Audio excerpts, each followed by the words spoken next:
All right, welcome back to Overtime.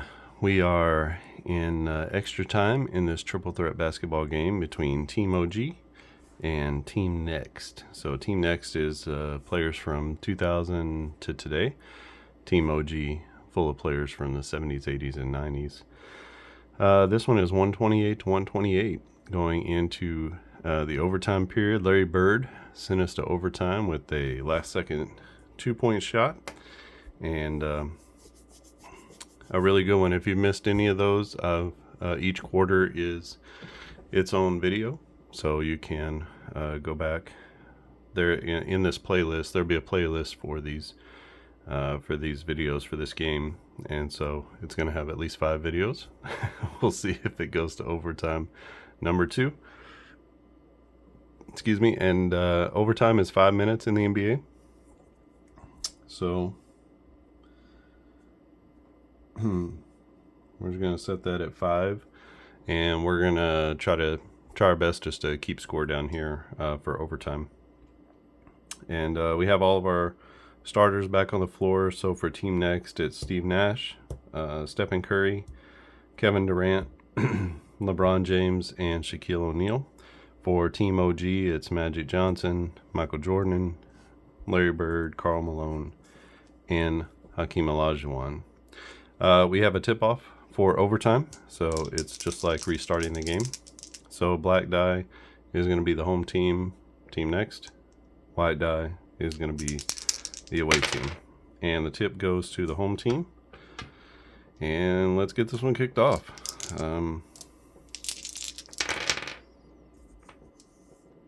So right off the bat, because it's a tip-off, we're only going to look at this number. So that's going to be Magic. Magic comes down the floor. He's got a 3-pointer. He's going to pass that up. Actually, you know what? I'm going to play this quarter. I'm going to play it a little bit differently. I've been sort of putting some my gamer choice in there so that I can pass up shots and then pass the ball. I'm not going to do this. I'm going to play this straight up as if we're watching overtime happen. So that means that whatever roll comes, that's what's going to happen. So he's got a shot. His shot is tightly guarded, and we're going to roll for the make or the miss. And on the 3-pointer, that's actually, let's see, he's guarded by Steve Nash. Steve Nash is a 0 in his defense, so he's tightly guarding him, but it's not making any difference. So a 10 is going to be good. So Magic with a 3. And that gives Team OG the 131-128 lead.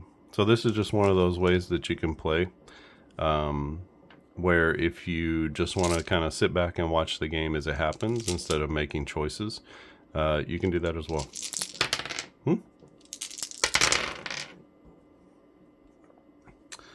All right, back down the floor is going to be Steve Nash. He's got a 2. That's going to be a pass to the shooting guard. I'm going to roll all 3 each time because you never know when you're going to wind up with a shot. This will be a pass from Curry down to Shaq. Shaq's got the low post move. He's got Olajuwon on his hip, tightly guarded, but it is a 10. So Hakeem is a -2, so that makes it an 8. And Shaq on the low post move spins around and lays it in on the baseline, and so that's going to be 2 for O'Neal. 131, 130 is our score. It's going to be Magic bring the ball up the floor, and he will get it over to Michael.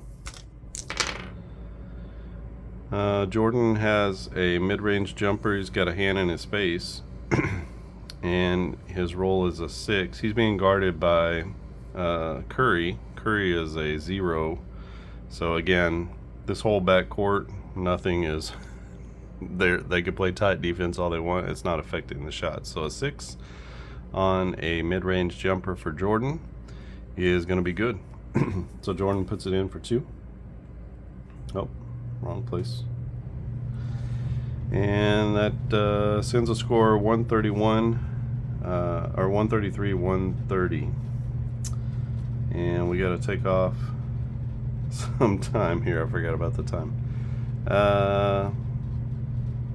What was the first one? The first one was a 3 by Magic.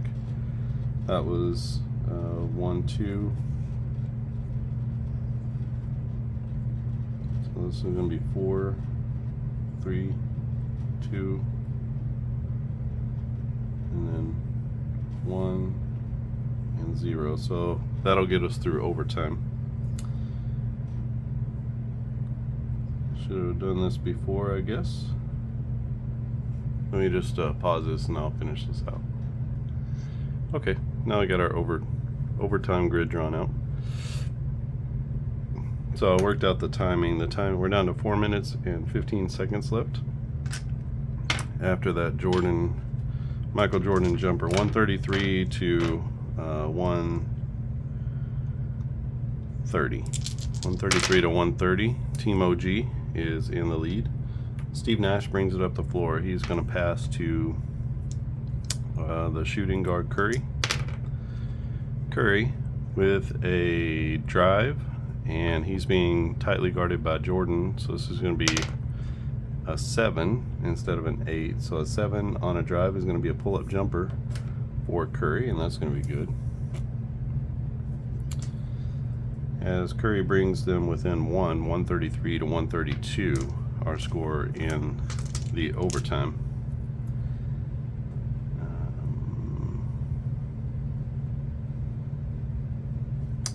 4 minutes, 5 seconds left in the overtime period. Magic brings it up the floor. He's got a 9. A 9 is going to be a jumper with Steve Nash in his face, and that's going to be good for Magic. Magic with 5 here in the overtime. Takes us to 135, 132. 3 minutes and 55 seconds left in the quarter. Both teams coming out gunning here in this overtime. This is going to be Curry bringing the ball up the floor. He will pass to Steve Nash. Nash with the mid-range jumper. He's got Magic in his face. 7 becomes a 6 on the -1, and a 6 on the jumper is going to be good. So Steve Nash puts it in as Team Next keeps up with the scoring, and it's 135, 134.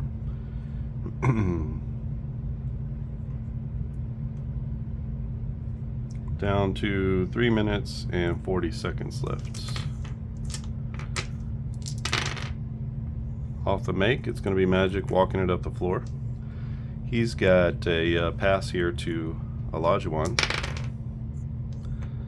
Olajuwon kicks it out to Michael.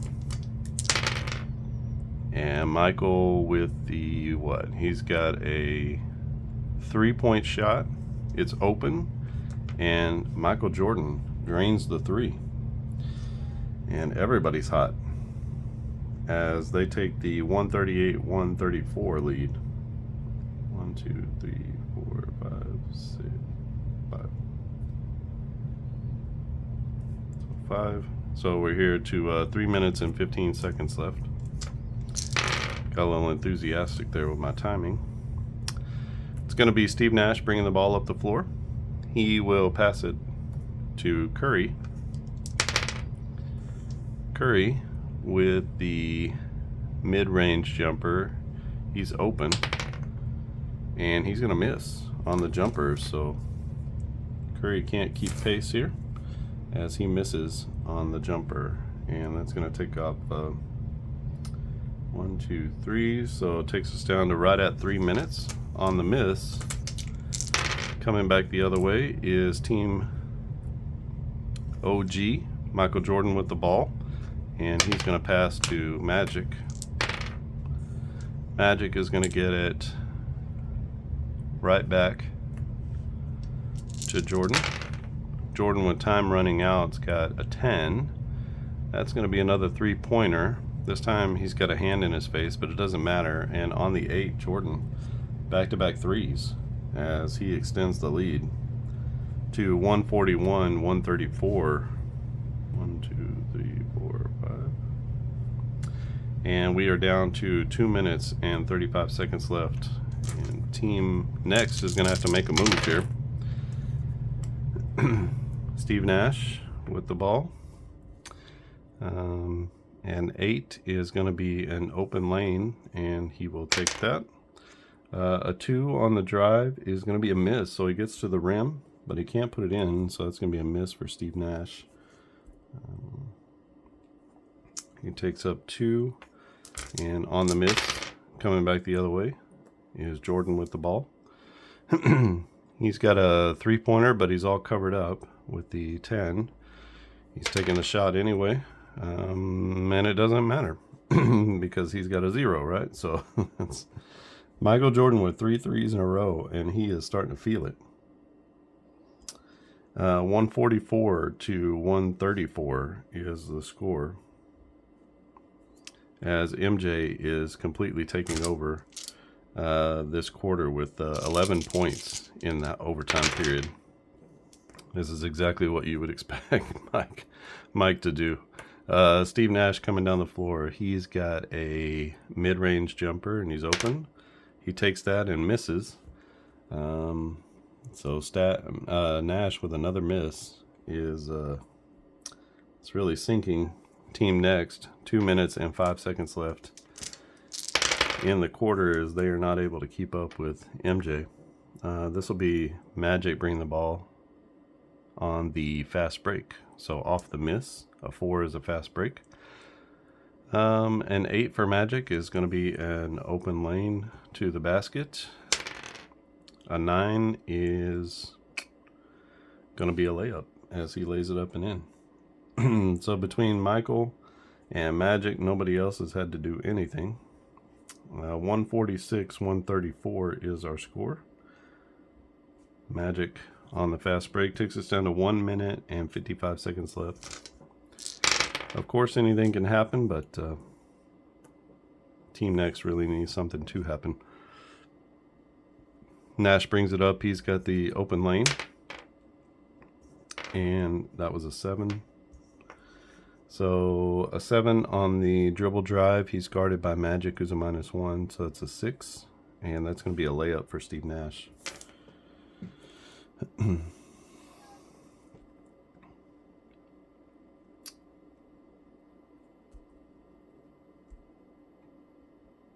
Takes us to 1 minute and 40 seconds left.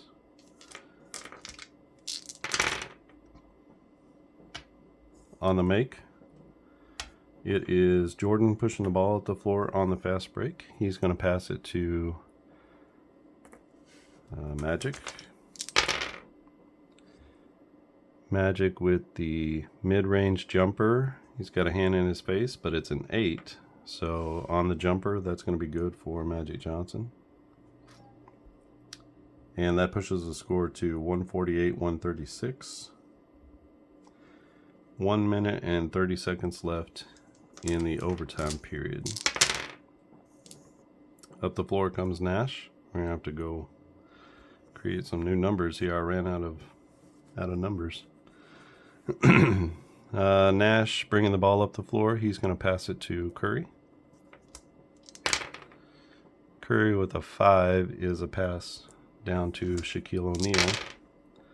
O'Neal with the short jumper, and he is 5. A 5 on the jumper is going to be a miss for O'Neal, as he's 1 for 2 in the overtime period. 1, 2, 3, 4, 5.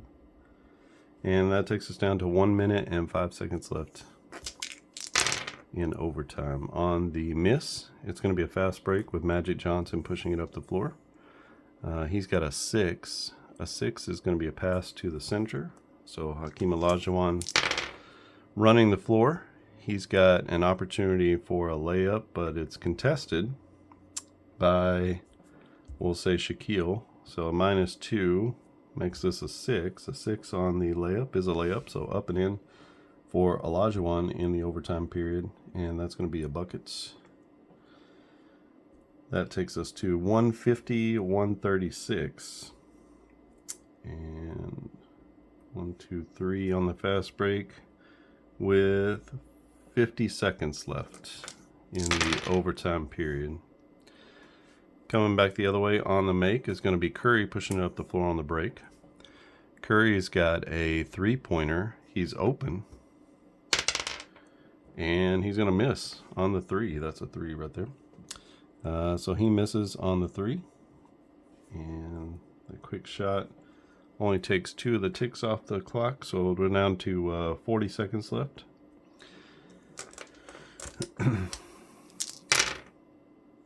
And on the miss, it's going to be another fast break. This time from Larry Bird. 5 to Bird is going to be a pass to Karl Malone. Malone with the short jumper and no one in his face. And that's going to be a 5 on the jumper is a miss. So a miss for Karl Malone. Take 3 off. It's going to be 25 seconds left, so time for one more long play, and that's what we're going to get. It's going to be Curry walking the ball up the floor. He's got a 3-pointer, but he's got a hand in his face, so he's guarded by Jordan. So it's going to be a -1, whatever it is. 7 minus 1 is 6. A 6 on the 3 is going to be good for Mr. Curry. And that's probably too little too late, but he does hit on the 3. 1, 2, 3. Makes the score 150-139. And only 2 ticks off the clock. We've got 15 seconds left.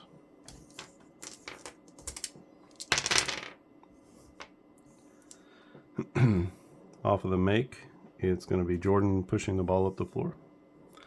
At this point, you could say, you know, he's just going to be in the set offense. We'll just go ahead and do that. And he's got a 1. He's going to pass to Magic. Magic with the 3 is a pass to the power forward. And that's essentially going to run out the clock because there's only 15 seconds left. So they run out the clock. That's the end of the game. And our final is 150-139. 150-139. So a great game from Team Next and Team OG. Jordan and Magic lighting it up here in the overtime period, as Jordan had 11, Magic had 9, and Olajuwon threw in a bucket for Team Next. It's 5 for Curry and 4 for Nash, but a lot of misses here. Shaq threw in a couple as well. So that's going to be our final, 139-150. Let me go back through and total up all the points and everything for each player, and then I'll come back with the finals. All right, so coming back with the totals. For Team Next, it's going to be Steve Nash with 19, and off the bench, James Harden had 24. I remember Steve Nash had early foul trouble, so I got him in the first quarter and the second quarter. Most of the other backups for both teams only played in the second quarter. And for Steph Curry, it was 30 points. Bryant had 7 off the bench. For Durant, it was 21 points and 15 points for King James. Remember, he came in both at the 3 spot and at the 4 whenever Giannis got into foul trouble. 5 points for Giannis in limited time. Same for Nowitzki. 12 points for Shaq, and a lot of that coming in the fourth quarter. You can see there most of it. 8 of his 12 points came in the fourth quarter, and he was a big part of the reason they came back. And then Garnett had 2 off the bench. For Team OG, it was 27 points for Magic, 6 for Stockton off the bench. MJ had 36, and Drexler came in and scored 11 in his second quarter duty. 22 points for Larry Bird, a lot of that coming in the first half. 17 points for Karl Malone. Barkley put in 8 during his limited time in the second quarter. And kind of a steady 16 for Akeem Olajuwon, scoring a little bit every quarter and playing really well. 4 points off the bench for Parrish in his second quarter duty. So 150 to 139 is our score. This has been a test game. So again, this is triple threat basketball. So that's the name of the game. I guess we should fill this in too, huh?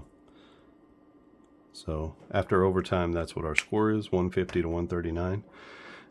And felt a little bit more like an all-star game. You can see whenever you take the decision making out of the game, it's just kind of wide open and whatever, really, with the playing. So when you're passing up shots, the goal is to get a better shot, one that's more open. But when you're playing these players that don't have any sort of defensive rating, it doesn't really matter. You can take an open shot, you can take a shot with them in your face. There's no defensive adjustment. So if you're playing these older guys or some of these other players, I mean, there's lots of players in here with plenty of defensive prowess. Nowitzki, Giannis, especially your front court players are going to have that. But it's the backcourt player is few and far between when they're going to have those sorts of things. So you're going to see a lot of scoring, I think, from the front court players, just because there aren't that many front court players that play defense, especially among these younger types of players. But you got Stockton here. Stockton is a -1. Jordan is a -1. Bird, Drexler is a -1 on defense. So especially some of these older guys, they just play defense. And when you get these younger guys, they don't play defense. You got Rick Barry, you got Dr. J. Both of those are -2 on the defense. But Ray Allen, once you start to get into the 2000s, you're not seeing a lot of defense come from these guys. But here's an older one, Elgin Baylor, small forward, not a great defensive player. I mean, maybe average or adequate, but not great. And you had to be great in order to get a minus, really. So I'm going off of the defensive rating for your career. So career defensive rating. And so if you made the top 200, you got a -1. If you made the top 100, you got a -2. So that's sort of where all these defensive ratings are coming from. But it's mostly going to be your low post players. Although there are some forwards and guards who get into that top 100. You can see Bird is in that top 100. So the defensive rating takes into account all kinds of things. It's sort of an encompassing stat, but it's basically how much better are you than the average. And so a lot of these -2 guys are at 100, or I'm sorry, it's how many points you would give up per 100 possessions, I think, or something like that. And so a lot of these guys are under 100 points, which is really good. I think the best ever is for cumulative is about a 95, and then it kind of goes up from there. So that's a look into the ratings there. All of these other ratings are just done based off of the player stats. So trying to figure out between jumpers, layups, dribble drives, low post moves, and it's a little bit of art more than it is science. So you have a target number, let's say he shoots 46% from 2-point range, then you're trying to create the possibility to get somewhere around that 46%. So it's a little bit of art, it's a little bit of science to figure those ratings out on a scale of 10. And same with the fouls. You're just trying to match up how much better are they than the league at getting to the foul line. So there's actually a free throw rate that you can look at on basketballreference.com. And so if the guy is taking twice as many free throws as the league, then he needs to have quite a few foul opportunities. So just trying to kind of formulate what that might look like in my head. Some of these guys have, Jordan gets to the line a lot, and So, you know, how is he going to get to the line? Even on a jumper, you know, he might be getting fouled even on a jump shot. So, and then other guys don't have that. So Steve Nash doesn't get to the line very much, or he didn't get to the line very much, so he has fewer opportunities for a foul, although, you know, still on a layup or whatever, you know, there's the opportunity for someone to pick up a foul. So just kind of the inside skinny on how the game is made. It's not an overly complex game. It will take some time to play, but hopefully it plays out a little bit quicker than some other games. That way you can get in more of the game. I know I've been talking through a lot of these videos, so you can't look at the timestamp on the video and say, oh, well, it's, you know, you're saying it's like 50 minutes, but 10 minutes of that at least is me talking. So just kind of look at the game time and how long that takes to get into and out of the quarter, and that should give you a sense of how to play the game. I'm going to rework the score sheet here. I'll probably keep this one in case and just add it to the download of the game if you want to use this one, but I'm going to try to split off the player section and then these two onto the same sheet. So you'd have like keeping score, keeping time on one sheet, and then keeping player stats on another sheet, and hopefully that'll I can make it everything a little bit bigger. I know it's probably really hard to see on the screen, but if I zoom it in, you can see everything maybe a little bit better. So you can see we have our timing here, but everything is pretty small. I'm mid 40s, but even for me, you know, it's a little small, but it's just ticking boxes really. You're not necessarily having to read anything per se, but I know for older eyes it would be definitely a little bit more tricky with that. So let's try to figure out a better solution, maybe something where we could use a token to move down the time like this, and to do the score as well, so it might be a little bit easier to keep track of things. I think that's it. We're getting really close on this one. If you have any questions or comments, leave them down in the comment section below. I'd love to hear your thoughts. Are you excited about the game? Are you a little hesitant? Are there things that make you pause, that maybe the game might not be so good? Yeah, we'd love to hear your thoughts. It's going to be the NBA 75 team. That'll be the first set that's going to be available, and you'll be able to purchase these cards. Like I said, you'll be able to get just the square portion, this bottom part, and play with that, or you can have the entire tall card as well. So those will be two different files. They're going to be separated by sort of your classic players, so 1940 to the 1980s, 70s. Those players will be on the top part, the very first part of the file, and then the back half of the file is going to be sort of your players moving into what I would consider the modern era of basketball, 1980 and beyond. So and that way, if you just want to print out the old players and play with them, or you just want to print out new players and play with them, then you'll have those kind of separated out for you. You won't have to just print everything and cut a mashup of all the different players. You'll be able to pick and choose those. But I was talking to a guy yesterday, and you know, it kind of came out that I'm really hoping that this is an opportunity. If you don't like modern basketball, it's an opportunity for you to find out, you know, learn about these players, learn about Giannis, learn about LeBron and Kevin Durant, and what sort of player are they when you match them up with Larry Bird. You can see that they're similar kinds of players. He's going to be better driving to the basket. He's going to be better shooting.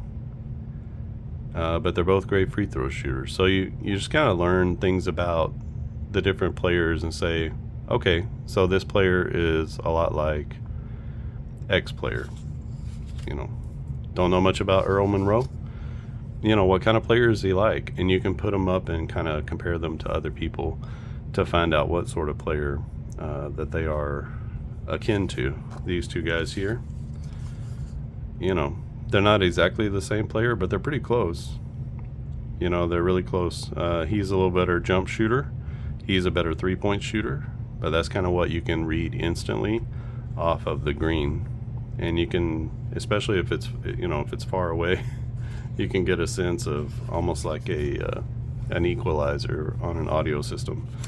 You can sort of see where things are with the player, where their strengths, where their weaknesses. Do I need to put a three-point shooter in because I need to get back in the game?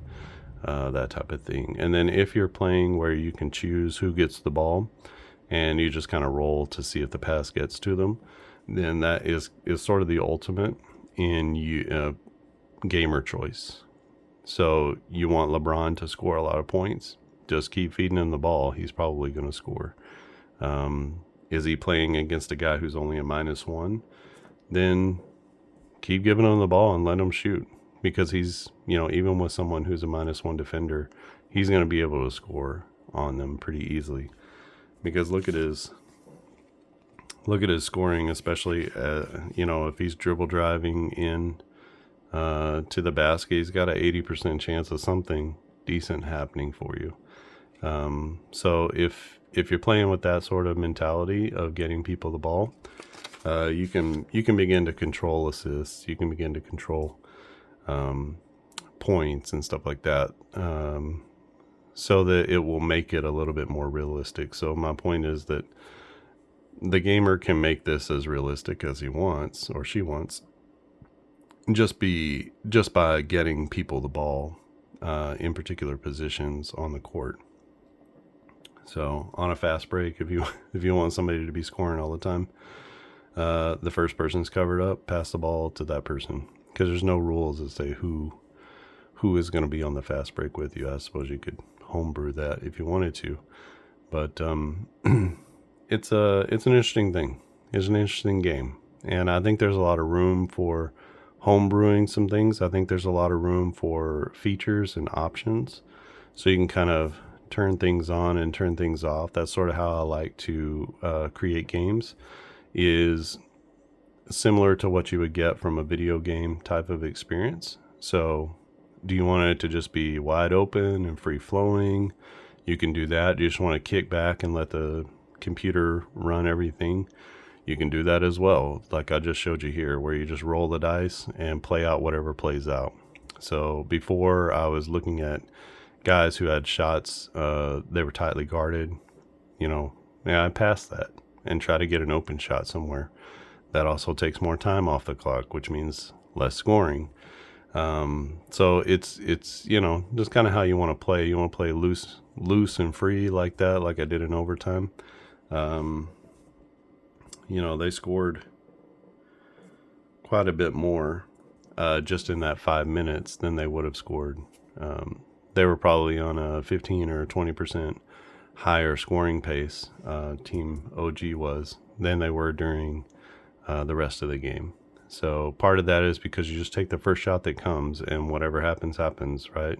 So Magic out there just shooting threes. That's probably not something they would normally do, but you could definitely play. He definitely hit the shot, you know.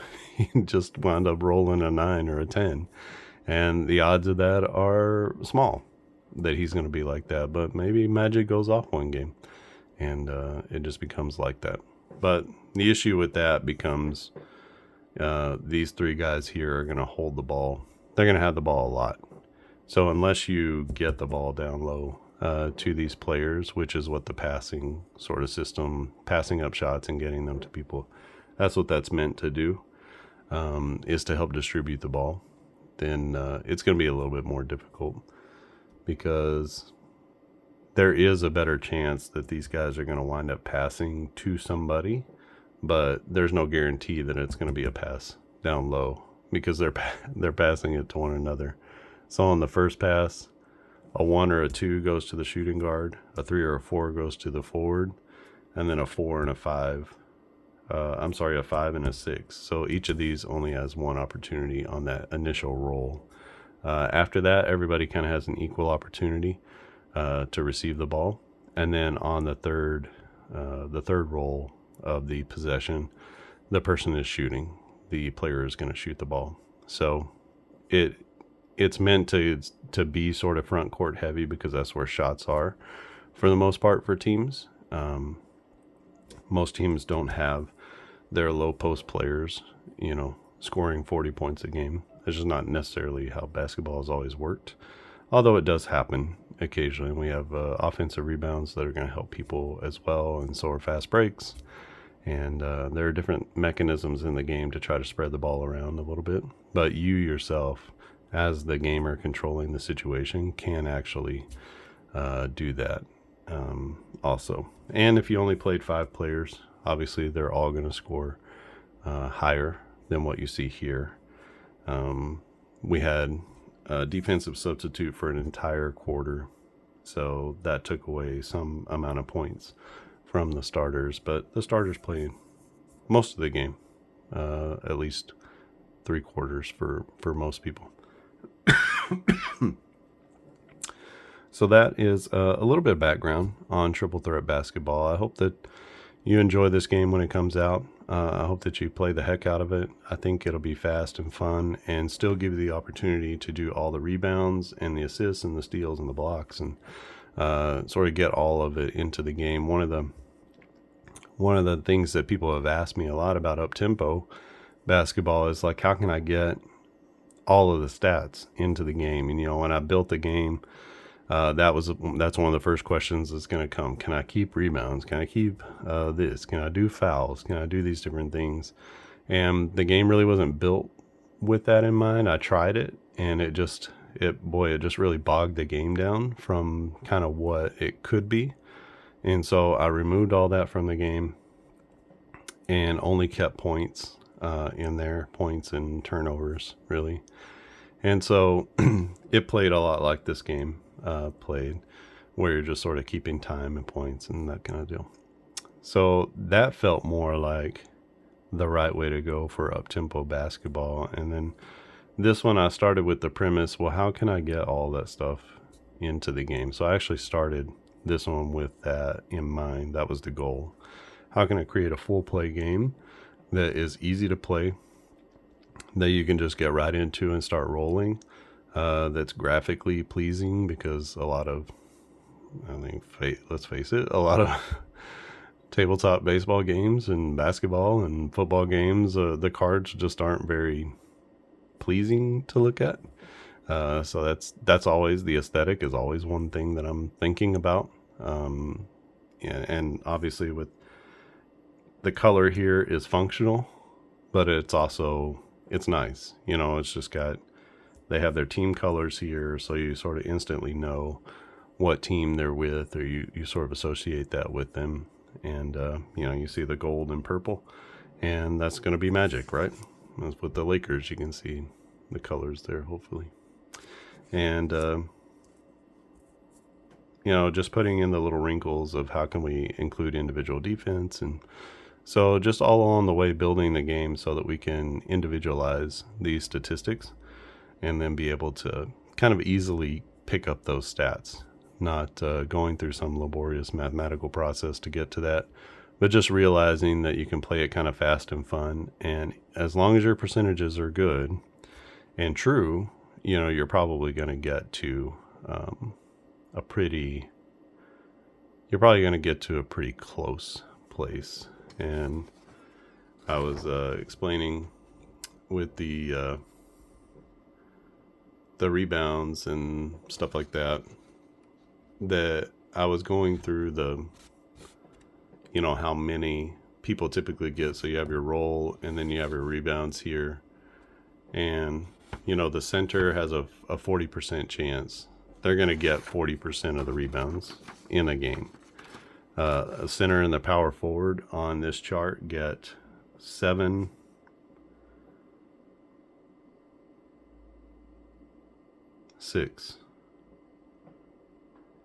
So the center and the power forward get 6 out of the 10 rebounds, which is just going to be normal, right? They're going to pick up probably 60% of the rebounds in the game. And the way I figured that was just going through literally every player in the league. I sorted them by their positions. And then I just kind of cut them off at their positions and figured out how many rebounds per game do these players get. And what percentage of rebounds do they get? And I just tried to figure that out into a 1 to 10 system, and that's kind of how that comes out. So your big men are going to get more rebounds than your point guard or your shooting guard or your small forward, and that's just kind of how it works in basketball. So your big men have a 60% chance of a rebound. The small forward has a 20% chance, and then the shooting guard and the point guard each have 1% chance of a rebound. That doesn't mean, or 10%.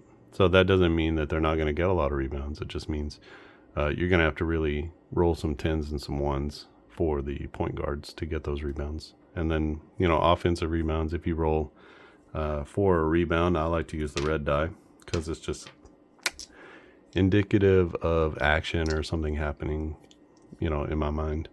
So you roll that's for the rebound. That's for the modifier to see if it's an offensive rebound or not. This would be an offensive rebound. So a 9 or a 10 is a good number for an offensive rebound. In the modern game, if you wanted to do 8 through 10, for if you're just playing with a lot of older players and you want to sort of recreate the old style of basketball, there were a lot more offensive rebounds back in the day. So 8 to 10 is a good number. 9 to 10 for modern basketball is a good number.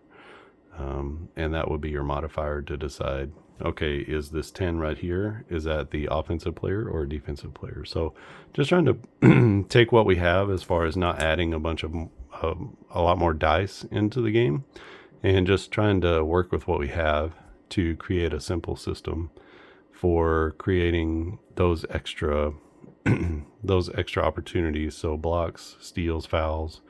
When you're driving to the basket, it could be anybody fouling you, not necessarily the person who's guarding you on a layup, on a fast break. It could be anybody who's back guarding you. Doesn't necessarily have to be the player guarding you, but typically in the set offense, you have sort of a 1-to-1 relationship with the people who are guarding you. You can make that a totally random foul every time and just roll for who the foul is on. There's always switches and pick and rolls and things like that. So that does work in a conceptual sense if you want to do that. I prefer in the set offense to just have the fouls go to the person who is their counterpart, right? So Jordan is being guarded by Curry. So that's where they would foul each other in the set offense if there was a foul situation. Now, if there's a drive to the lane, that's when I change it up, because a drive to the lane could be anybody who's fouling you. And most likely it's going to be the person who's guarding you, but not necessarily. It could just as easily be the power forward or the center or someone coming from the backside to help. So I do let that one go to the dice on a drive to the basket or on a fast break layup.